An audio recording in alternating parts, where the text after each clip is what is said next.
All right, welcome to your last live lecture of Psychology of Play. This is Jonna Bockover.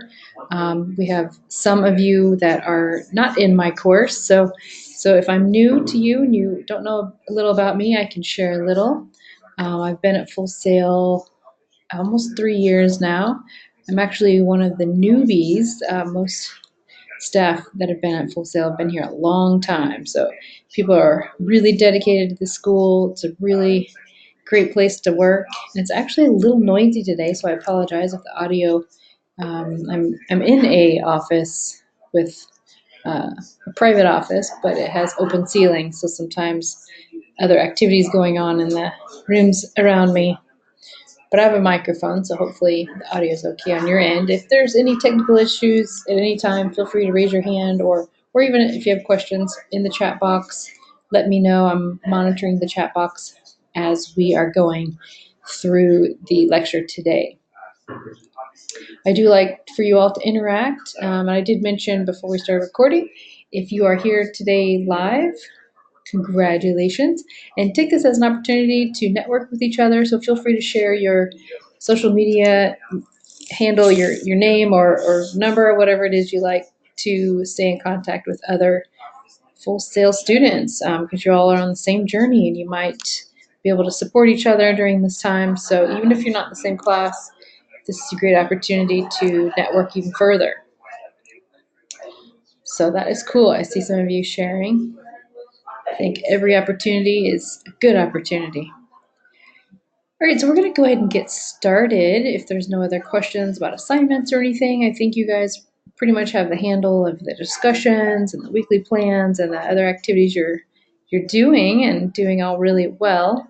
That we are going to jump into today. There's actually a lot to handle today, so I try to minimize it. But really, these topics are very impactful, very effective, and can be applicable to your current situation in life, even right now as a student. So even if you don't have a job yet, or still thinking of your future, we all have stress and we want to increase our productivity, right?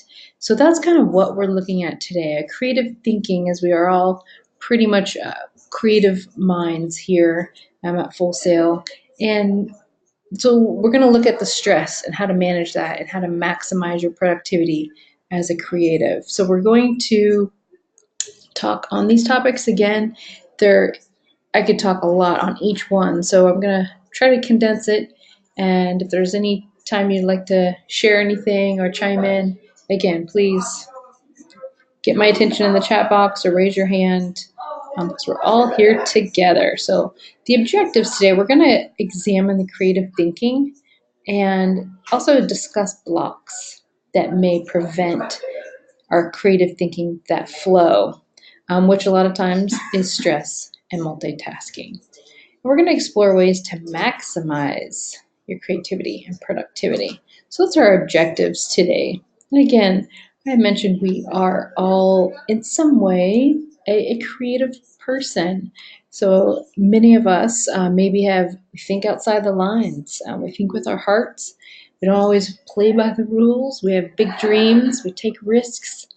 And we're probably pretty independent, especially if you're an online student. You are setting your own schedule, doing your own thing when you want to do it, right? So you are independent, and you may be eccentric and creative and unique. And this is all good and actually great, because a lot of companies, this day and age we're living in, especially with technology advancing rapidly, this is what people are looking for in leadership. They are wanting creative people and innovativeness. That's what organizations, they desire that in employees. So this is good news. And I really like Steve Jobs. We all do miss him. He says it doesn't make sense to hire smart people and tell them what to do. He liked to hire smart people so they can tell him what to do. He really fostered that innovativeness within his company, Apple. Has anyone ever heard of Casey Neistat? He is a videographer and a big time YouTuber. I think he's got 10 million subscribers now. I think he is an awesome example of a creative person that is managing work life balance and that play. And if you haven't checked him out, he's a pretty cool guy to follow. But he manages his stress with the productivity level that this man has is amazing. He's also a runner, so he runs tons of miles, but and a family man, and keeps his videos going on YouTube. And so a big time creator. He's doing cool things for creative people on online industry. I just realized I didn't give a little intro for those of you that don't know me. I am a creative person myself. I'm a photographer, so I've had a photography business. Oh, I did mention a little bit about me. I've been at Full Sail for about 3 years, but I've also been a therapist too. So I've got big insight into the world of psychology and in the creative field, as I've been a professional photographer for about 10 years, but I've also been in the psychology industry, probably 15, close to 20 years. So it's a little bit tiny bit about my background. So how do you define creativity?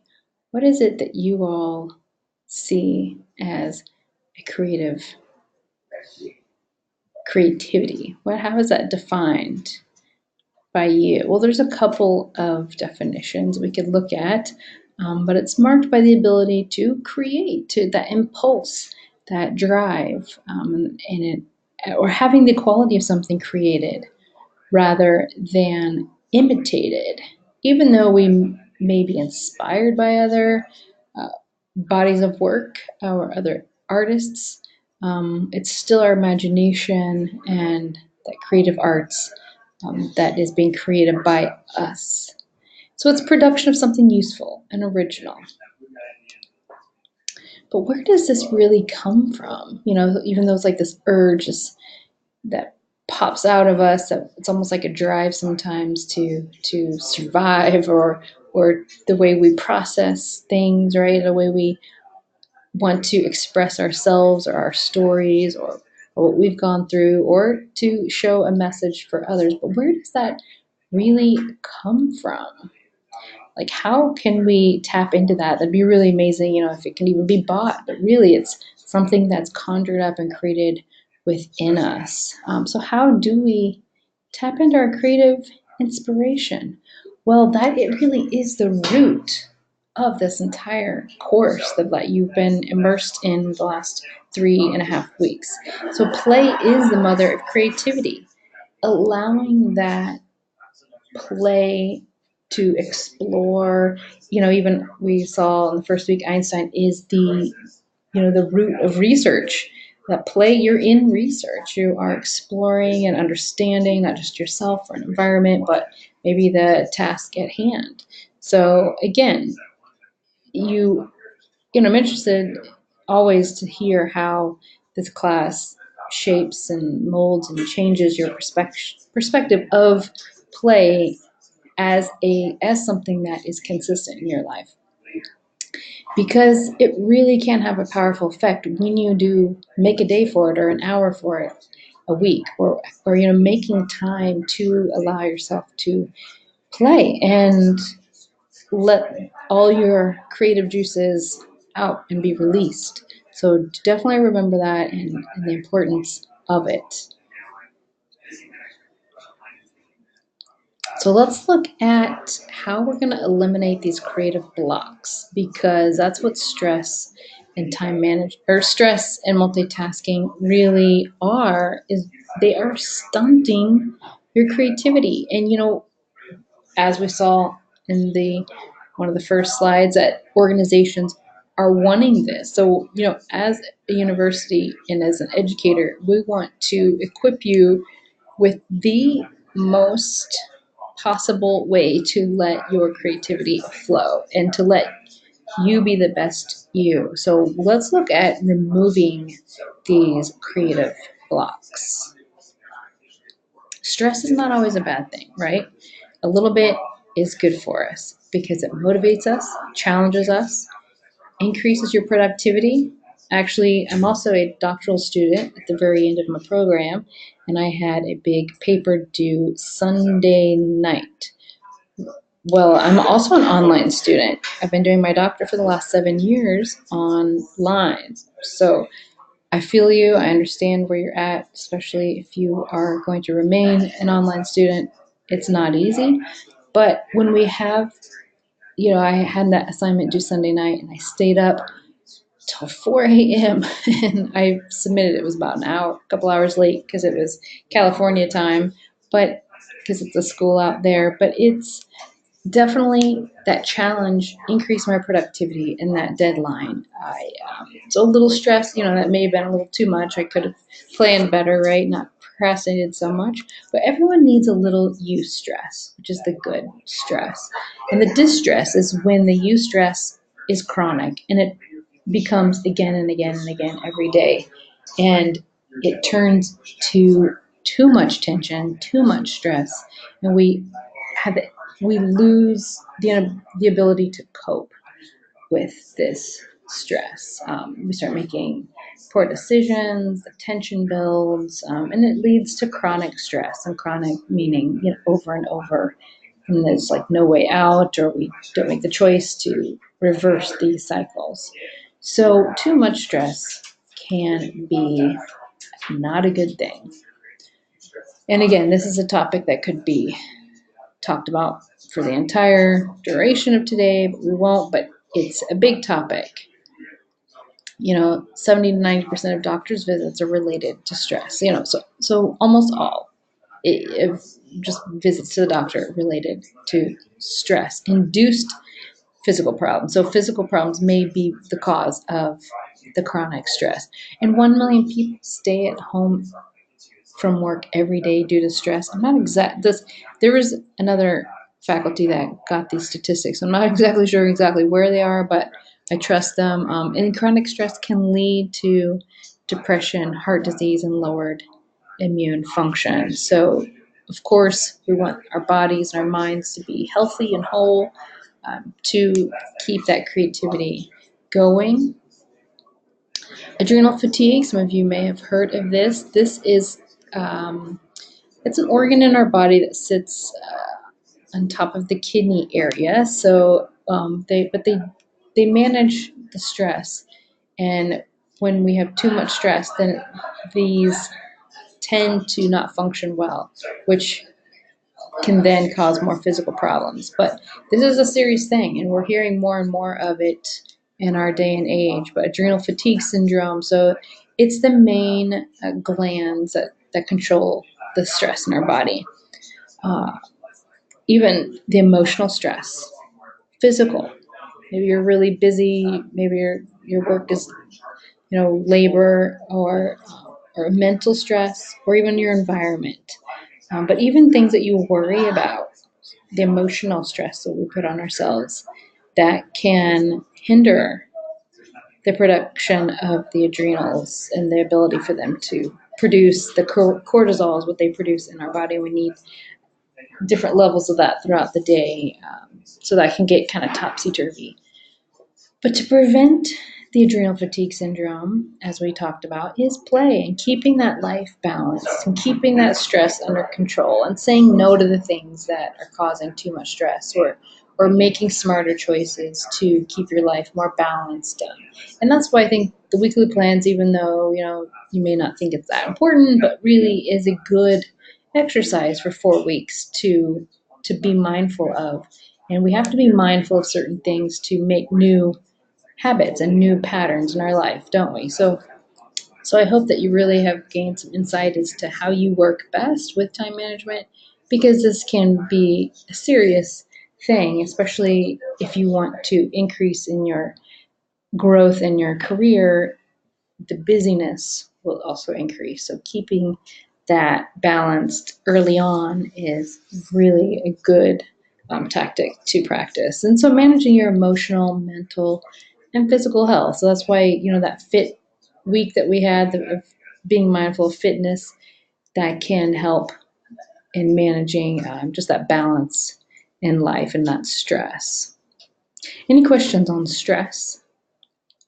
We're going to move on to multitasking, but just being aware of that stress is a big uh, cognitive block to that creativity. Okay, so we're going to look at multitasking and who's done the reading so far, and you kind of know the truth about multitasking. Has anyone done the reading yet this week? What is today? Tuesday, so maybe some of you haven't yet. Excuse me, I took a drink. Well, multitasking is bad. Yes, Annette. All right, she has done some of the reading. Yes, Jeffrey's done the reading. It's a myth, guys. Multitasking is a myth. Because, of course, the word, doing more than one task at once, of course, is real, but our brains can't actually do it. We are not a computer. We're human. So that going back and forth, we're actually having to use our entire brain to do each task. So we're basically just task switching. Yeah, Cynthia and multi-switching. We're going back and forth and doing the different tasks at hand.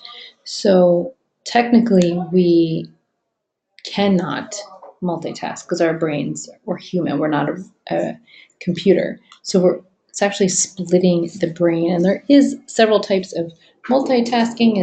If you have done the reading, you've seen and read. So we're going to preview those really quickly. Classic, rapid task switching, and interrupted task switching. So the classic is trying to perform more than one task at a time. Rapid task switching, going from one task to another in quick succession, back and forth, and interrupted task switching, having to switch from one task to another before the first task is complete. And that's the mother of all time sucks. So have you ever been trying to finish your discussion post or a paper, doing your homework, and your phone keeps buzzing, or maybe your family member or a child is yelling out your name and you've got to keep going, taking care of someone else, and then getting back to your paper?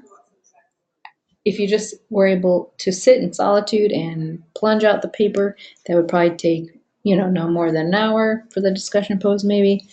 But if someone keeps bothering you, what does that do? It's going to be the mother of all time sucks. It's going to drain your time, and it's going to take a couple hours probably to get that discussion post done. So it's interrupted task switching. So being mindful of these, and that our brains technically cannot do two things at once. Our brains concentrate 100% on the task at hand, even though, part of our memory is still looking at the other tasks around us that we just did or going to do. So I understand that, but really our brain can only focus on one thing at a time. Yes, Cabria just mentioned that. Try working. Oh, wait, no, it's not Cabria. Sorry. Maybe you did. Let me scroll back up. Matthew said that. And Cabria said, try working at fast food for the first time.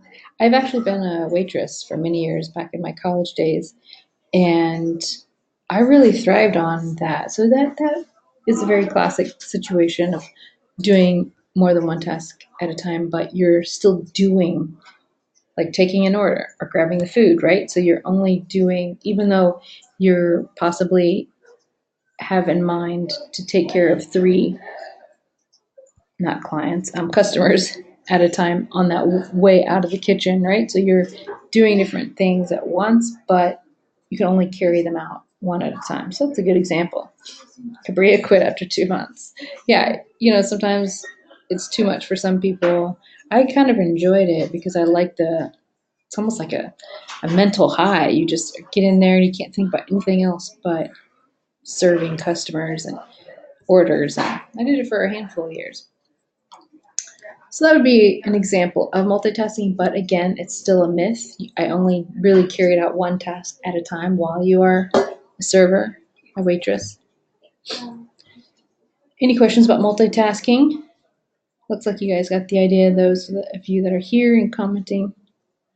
Well, our brains are not very good at determining which piece of information are the most vital. We can only manage, I think, 7 to 9 items at a time in our brains.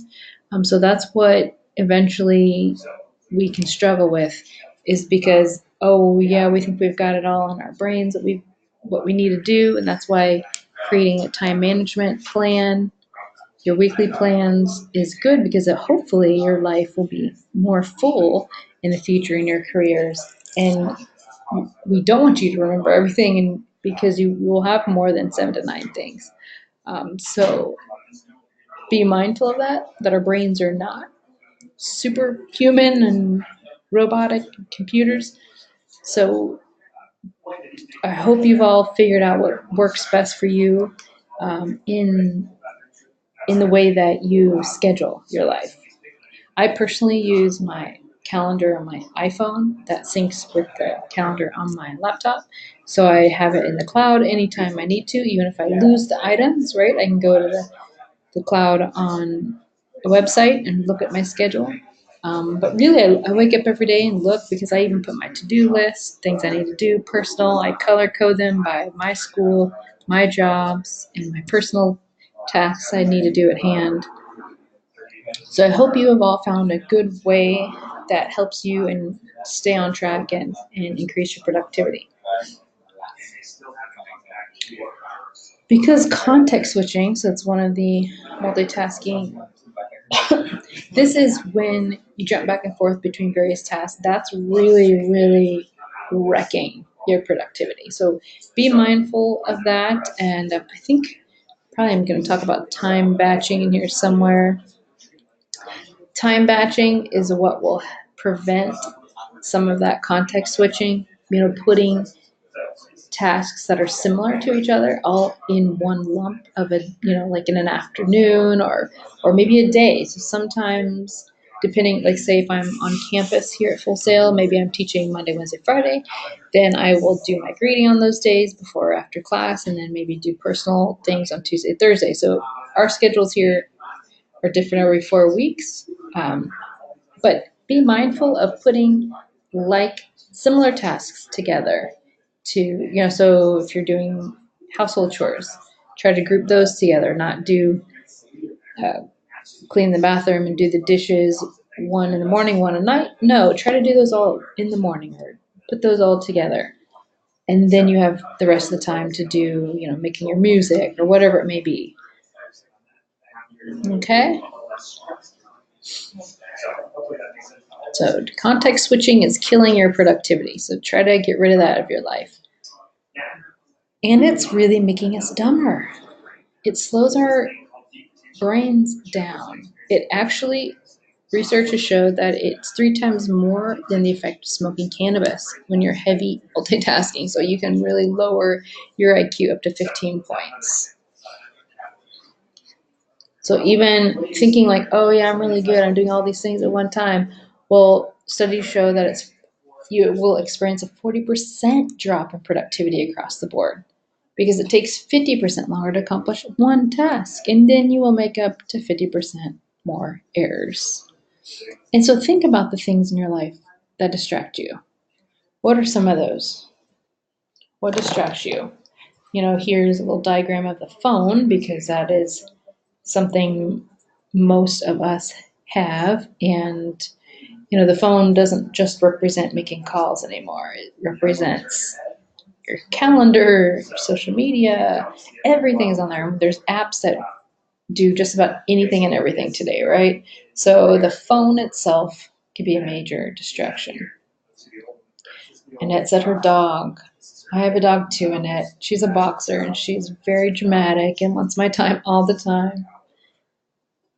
So I understand. So yeah, so sometimes I have to schedule myself to go to a coffee shop or come into the office to get some work done because I know my dog will be whining at my feet. So sometimes, yes, Annette, my boxer is the best. I love her. You have a Dutch Shepherd.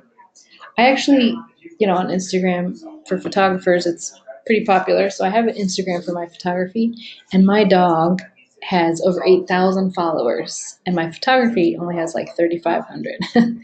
And I created her account. Well, she's about 7 years old. She'll be 7 this month. But yes, dogs are very fun, but they can be a distractor. But they can also, improve our life too and increase that play for us. So I love this class because we identify work, play, fit, and push, and trying to balance all those, right? Yes, DeAndre, only 3,500. My dog's like 8,000 followers on Instagram. So she's super cute. So yeah, be mindful of what distracts you and definitely set up your environment. You want to set yourself up for success, not setting yourself up for failure. Recently I've had a big paper due for my doctoral dissertation, and I legit delete social media off my phone. And sometimes that doesn't even work. That means I have to turn my phone off. And the days that I turn my phone off are the days that I have so much productivity. And it's just, I'm human. It's sad. It's just not even airplane mode, Jasmine, because I want to get on it. It's for me. It's not even just for people who bother me. I just get on it for everything, just to check something or look something up or even use the calculator on my phone, right? Like, it's just a huge tool. So if I turn it off, and then sometimes that doesn't help me. I still get on YouTube on my computer. Sometimes I have to put my computer on airplane mode. So, we have to discipline ourselves to increase that productivity sometimes. And I look back and some of the times that I had not just productivity, but quality. What I produced, the quality that I produced in my writing and in my work and even in photography was done when we were in that flow, right? And nothing was distracting us. So it's good to be mindful of that and schedule that for your week. Like, how many hours of seriousness, do you want to focus on what you want to create, and make sure you get those hours in. And some days I would tell myself, okay, I got to get the certain amount of schoolwork done. I'm going to turn the phone off. And then, maybe I had a client call and my phone stayed on. And then there was the day. It was like shot. It was gone. Like, this just happened last week. So it's a very real thing. We have to um, be strong and not let the things of the world and things around us and the people in our lives and social media dictate what we're going to do. We have to make the choice to turn the phone off or whatever it is that's distracting for you to keep that creative flow going. So this whole message today is to be mindful of that, be aware of that, and make this applicable in your life to make the changes. This little diagram here, it says the temptation to look at our phone. It's 150 times a day. I think it's a lot more. Average time spent on a task before interruption is 1 minute and 15 seconds. Um, so and this is what I like, or not like, but so say you're working on something and then you get back to your paper. Okay, say you're working on something, you get distracted, then you come back to your paper. It says it takes more than 25 minutes on average to resume the task you were doing after your interruption. So that's why, we talked about context switching, and it's the mother of all time sucks, because I think there's layers in our brain that takes us a while to dial down and refocus again after we've been interrupted. So be mindful of that and not allow those distractions to occur, because two of those in 25 minutes on average to resume your task again, that's like almost a full hour if you had two interruptions. So yeah, time can just slip away. So we say all this and how multitasking is a myth, but is it really possible to avoid it in our day and age? What do you guys think? Wow, Jasmine said she only talks, texts, and YouTube on her phone. That's amazing. No social media. But even talking and texting, right? That can be pretty distracting. So, it may not be possible to avoid all multitasking. We're always busy humans, but be mindful of how it can suck your time away. Yes, Jeffrey, it can be thought prioritizing.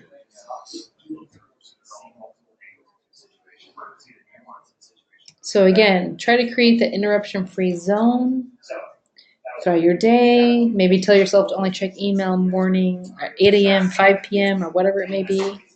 Because your brain can only truly pay attention to one thing at a time. Even right now, as I'm with you all, I try to stay focused on the slides and the chat box. My phone's on silent over on the side because if I got a call right now, it would throw me off. So be mindful of that.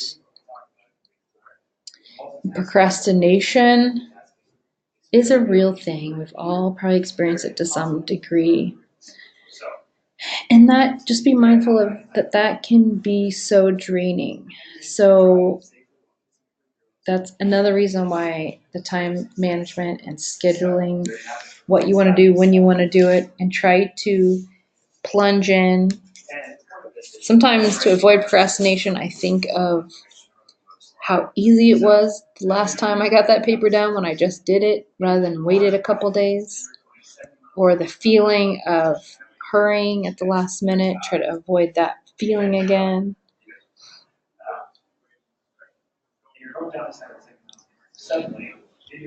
I think of three things because I've also been a busy student and working.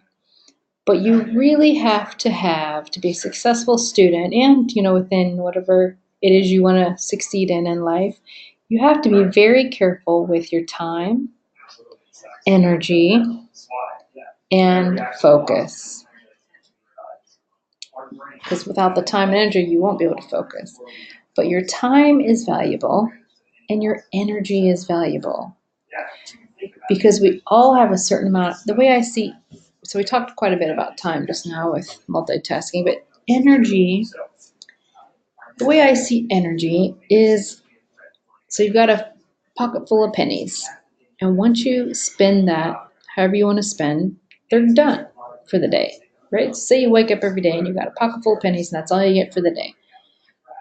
Maybe you spend it on some food or some time with friends or eating out or whatever it may be. Once those pennies are gone, they're gone. You can't replenish them. And that's how our energy is. We wake up with a certain amount every day. And once you exert your energy on whatever it is you think is important, you're going to eventually be done at one point for the day. And so what did you spend your energy on? Where did it all go? What is it? Do you see fruit from it? Do you see a product? What do you see actually from the energy you've spent? So sometimes I really think how important that is because we sometimes don't realize the energy you are spending on may not actually be helping you in your goals that you have set. You guys are talking about coffee. I actually don't even drink coffee. And coffee is actually really bad for your adrenals. So the reason why I was passionate about talking about adrenal fatigue is because I've experienced it. It's a real thing. And coffee kind of fakes your body. It's like fake energy, and it's making your glands work harder.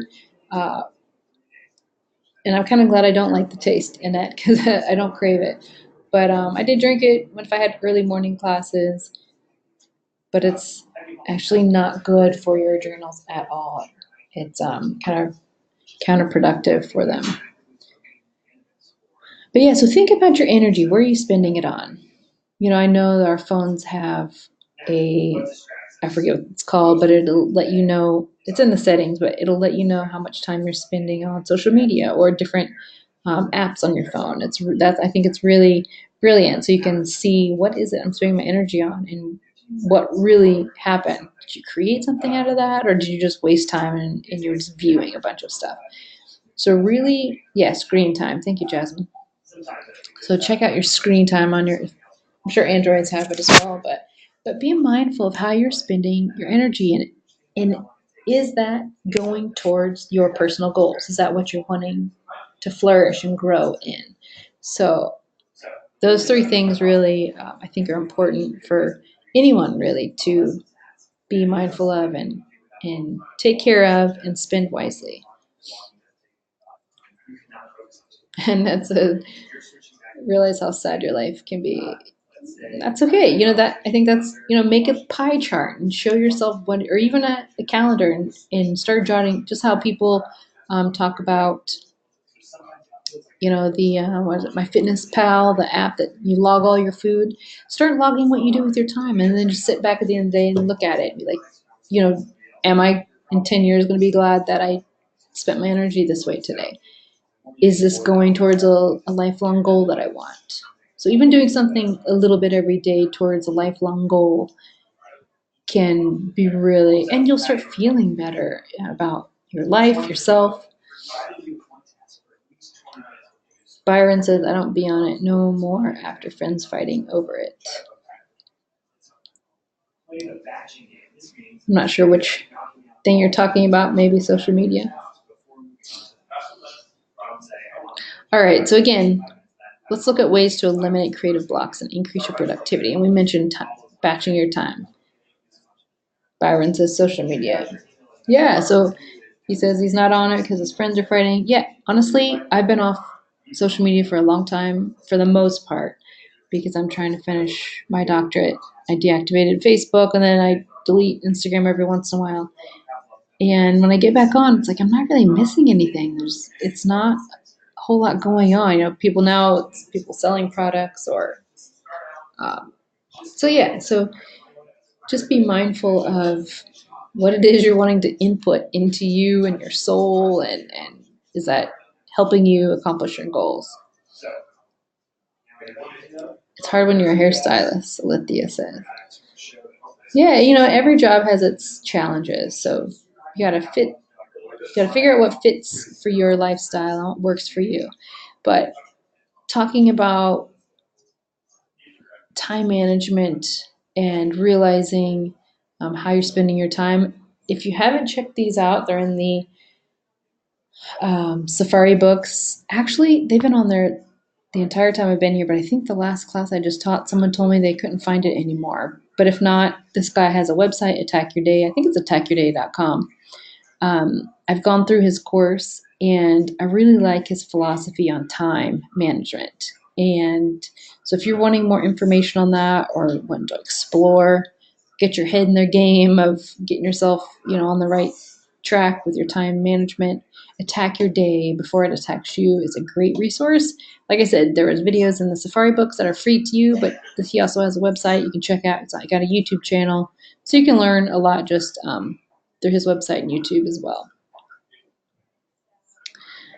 And realizing your peak time, as I mentioned to Salithia, hopefully I'm saying your name right, you got to figure out what works for you in your lifestyle, maybe your job, maybe you work nights, whatever works for you. You got to figure out when is your peak work time? When do you find that you're very productive? Is it first thing in the morning before you get distracted, or is it at night?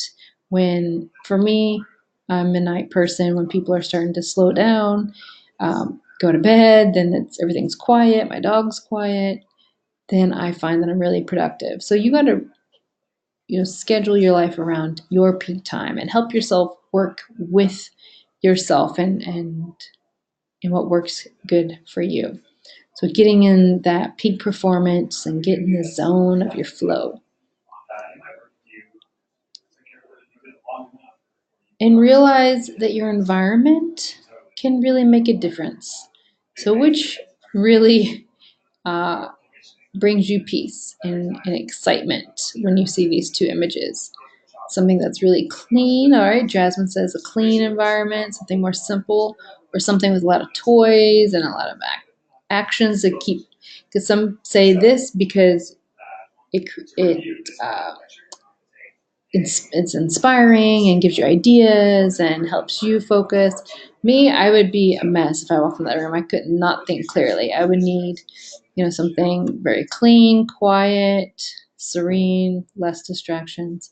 So realize what environment works for you in your best productivity state. And again, back to your weekly plans, keeping your life balanced will help eliminate these creative blocks and increase your productivity. Because really, if you don't plan it, sometimes it doesn't happen, right? So if you're not putting it on paper or on your digital calendar on your phone or computer, it may not even happen. So keeping your life balanced. And sometimes keeping this weekly plan is what you would hope your week to look like. Not that you have to stay within those boundaries, but having that as a goal for yourself. And one of the last elements we'll talk about is mindfulness. This is also in your readings, but being mindful of your environment, your feelings, how you are, how others are that you're working with or interacting with, can really decrease that stress and eliminate those blocks to creativity. So, being in the moment and using self reflection statements. I feel when you, because of this, right? So, talking more about how you are doing, and letting others know, or even yourself, maybe a journal, writing down your worries or concerns or goals or aspirations, dreams, writing that in a journal, making it real on paper can be helpful. And appreciating the now. Cabria says she uses notes on her phone. Me too, Cabria. It's always with us, right? Pretty much. We've got that handy if we have an idea. I've been in school for a long time, and I've got dreams and ideas of things I'd like to do when I have my free time back and I'm done with school, which is going to be very soon. So I have a life after PhD note, and it is very long. But yes, so being mindful of how you are even in the now is good. And like Cabria says, you can even use your notes on your phone to journal your thoughts, feelings, being aware of your surroundings and your moods. So this is what mindfulness is. And of course, there is a ton of resources out there now, even more than when I first created this slide. But calm.com, headspace.com are a couple of sites and apps on your phone as well to foster that, uh, that stress management and to decrease. And there's even like, I know I've got a Garmin watch, and there's one setting that tracks your breathing. You can follow along with it and do a nice 10-second inhale and then a 12-second exhale, and be mindful of even your breathing. So, and then do nothing for 2 minutes. I think kind of locks up your computer and helps you just kind of refocus. So there's a lot of resources out there, but I encourage you to incorporate something somehow within your life, even if it's once, twice a week. Jasmine says, how does journal writing help me? Helping you become, if you're journaling your feelings, that could help you become more aware of how you're doing when you take that moment to be still, think about how you're doing and putting it on paper and making it real for yourself. So some people like journaling, some people it's not what it is for you. Maybe it's making music or writing your story through song. So whatever it is for you, but practicing mindfulness, they are saying in your reading materials and research has shown helps decrease your stress, which what we're all trying to do is increase that creativity. There's a quick screenshot of Headspace website. Again, I'm pretty sure they have an app, but it's a meditation made simple, helping you. I think there's an element of free, but of course, I'm sure you have to pay if you want more service with them. But yeah, so these are just some ideas. And in class, I actually do a 6-minute relaxation. I play a YouTube video that's just instrumental. And we just kind of, lights are dimmed. We practice deep breathing in our belly, not in our chest, because when we're stressed, the air goes in our chest, and we need it to go in our belly for that full function of oxygen go in and out. So just be mindful of that, and just think about, there's 24 hours in days. That's a lot of minutes. Just taking 5 minutes to relax can really transition you to living more peacefully with yourself and what it is you're doing. So those are just some ideas for you on mindfulness and to manage your stress. What are some things you all do to manage your stress? If you guys want to chime in or write in the chat box. How do you manage your stress? I like aerial yoga too. I like fitness. I just started mountain biking, which is pretty fun. There's a lot of pretty trails in Florida. Jeffrey plays his bass. Okay, reading. We got 2 people that read. All right.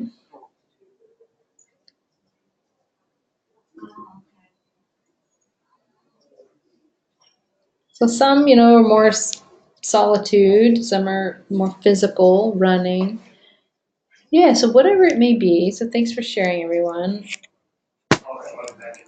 Try to maybe even explore new ways and maybe like I haven't really mountain biked since I was in high school, and then I've met some people and they showed me some trails and around Orlando, and it's been so fun because you can't really do anything when you're on a trail except ride. You can't play on your phone, you can't check anything. You can only think about not falling when you're going over rocks and tree roots, and they're pretty challenging. And so that's been really refreshing and stress relieving for me. So explore new ways. I encourage you all to keep exploring new ways, not just sticking to one, not just saying, okay, this works for me, I'm just going to do this.